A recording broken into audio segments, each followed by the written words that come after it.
Welcome to Raise the Line with Osmosis.org, seeking solutions with leading experts on how to increase healthcare capacity so people can get the care they need during the COVID-19 crisis and beyond.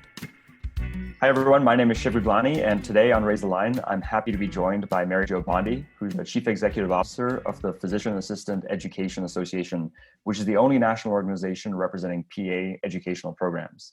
Before assuming that role last year, Mary Jo spent many years as an academic leader at the University of Maryland in Baltimore and at Anne Arundel Community College, and was a practicing PA herself for several years. Mary Jo, thanks so much for being with us today. Well, thank you for the invitation. I'm thrilled to be here. Thank you so much. So you have a really impressive background as both a leader and educator, as well as a clinician. And I just wanted to get in your own words more about your background and your current role at PAEA, as well as the organization's mission. Great. Well, I've been a PA for 27 years, and of those 27 years, I've been an educator for 25 of them.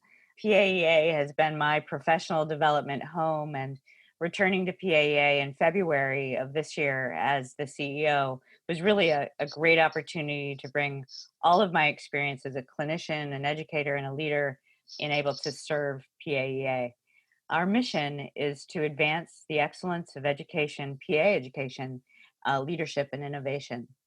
And so, to be able to lead this organization, to be able to help our over 250 programs and our over 2,000 faculty to provide PA education and excellence in PA education is truly an honor, and I'm humbled by the opportunity. It's incredible. I mean, the growth in PA I've been observing ever since I started my own medical school journey. I'm curious, over those 27 years of your practice, how has the profession changed and how has the PAEA changed itself? It's a great question. At our foundation, PA education is generalist education, and we have not wavered from that. That commitment to generalist education has allowed us to maintain flexibility and adaptability, to be responsive to workforce needs, both at the community level, state, and region level. Certainly, PA practice has expanded. We now see PAs in almost every specialty, and we continue in our service at a primary care level and have expanded that role. We also see some changes related to more PAs involved with public health, and we also see a change with some globalization with PA practice. So very excited to see how the profession has changed over the course of the last 27 years. And then we're a young profession, 50 years now. And so we have continued to grow in number and in scale and in the ability to serve our communities. You mentioned that there are 250 programs that your organization represents. Now, when you started, how many programs were there and what is that trend looking like? Well, when I started in PA education and applied to PA education in the early 1990s, there were about 50 programs around. So 50 programs 27 years ago, and now 250 programs. So that speaks volumes about the ability of PAs, the acceptance of PAs, the utilization of PAs to expand access to care and meet the needs of a growing population and an increasingly diverse population. We've had the opportunity to get to know a lot of PAs through our work at Osmosis. I've seen a lot of innovation come out of those programs, including Yale has this online PA program run by Jim Van Ree, who I'm sure you know well. Yeah. What types of innovations are you seeing in PA education at this time? Well, so COVID has really sparked a lot of innovation, which is exciting. It was obviously born of necessity, but certainly Jim Van Ree and the work that they're doing at Yale, providing online education, very student-centric education. We see more of our programs really looking at team-based learning models, problem-based learning models, things that can be adapted to an online environment because of COVID. So there's a lot of innovation at that aspect. There's also increased innovation related to competency-based education, clinical education.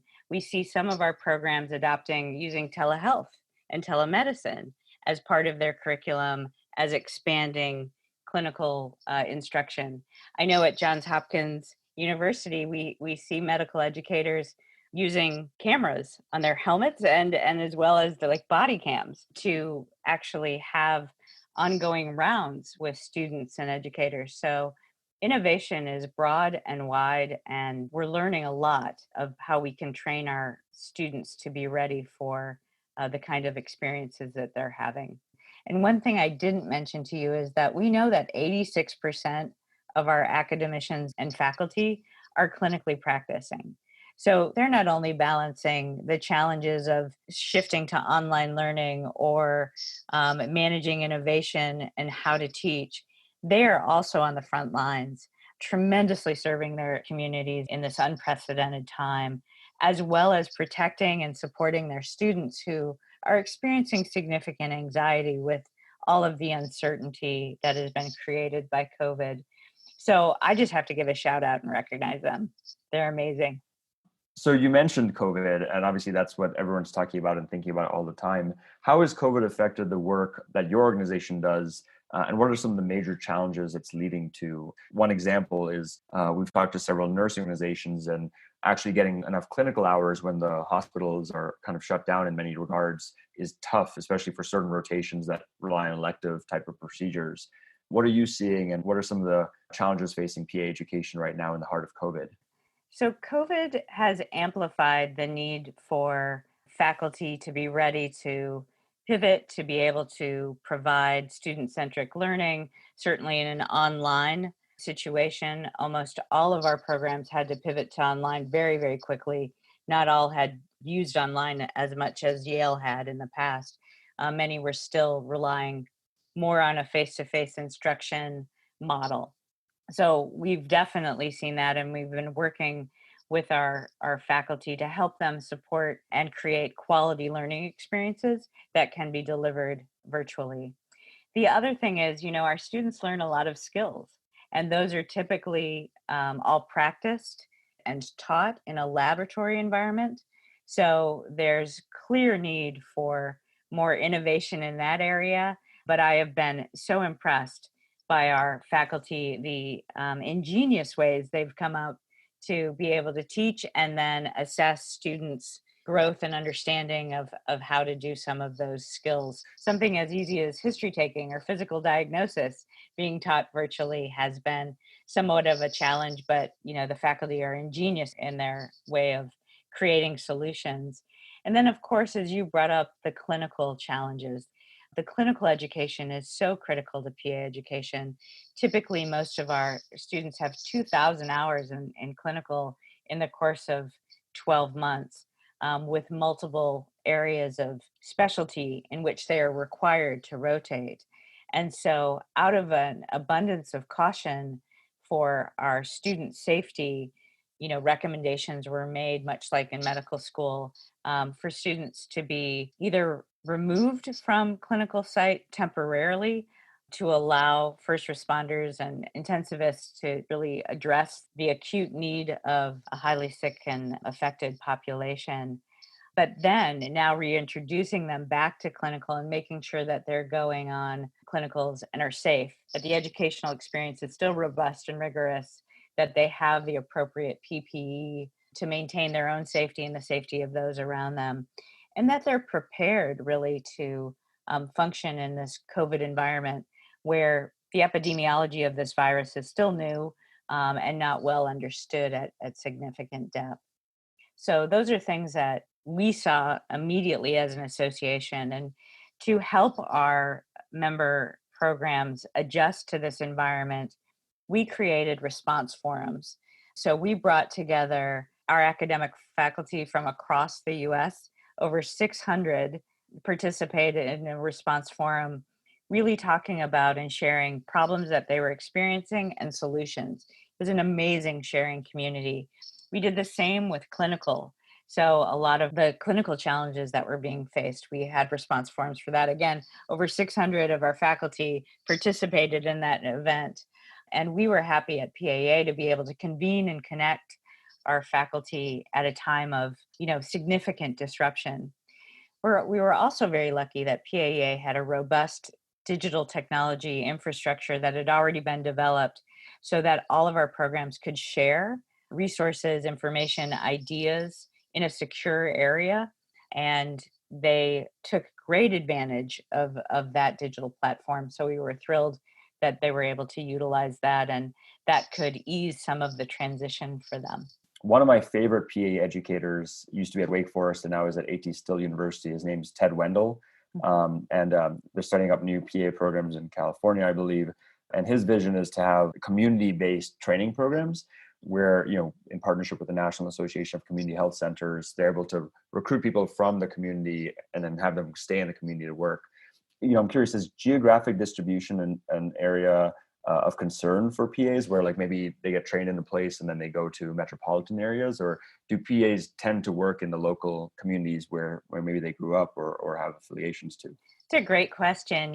PAs were really founded to meet community need and access to care. And so that's in our DNA. We have looked at PA practice and workforce issues, and we do see that there is migration to areas of urban concentration and economic, vitality. However, there is a core understanding that PAs were created to meet community needs. And so the innovations that Ted is talking about related to recruiting people from communities, keeping them in their communities to be educated, involving those health systems in that education process, and then encouraging them to stay is actually alive and well across the U.S. I will say that I know in Maryland, I was involved with on the Eastern Shore doing just that, being able to help recruit people from the Eastern Shore and make sure that they were trained there so that then they could stay in that health system. We know that there is a great amount of research showing that students that have that support during the academic process and who are familiar with the health system and then who are also recruited from that health system tend to be very successful. So we definitely want to see PAs in community training environments in partnership with the health systems and local communities, and then retained in those communities. We see a growing number of PA programs in rural areas because the need is so significant. Two other kind of hot button topics in health professions are burnout as well as debt, student debt. And I'm curious, how does your association and the profession as a whole deal with both those issues right now?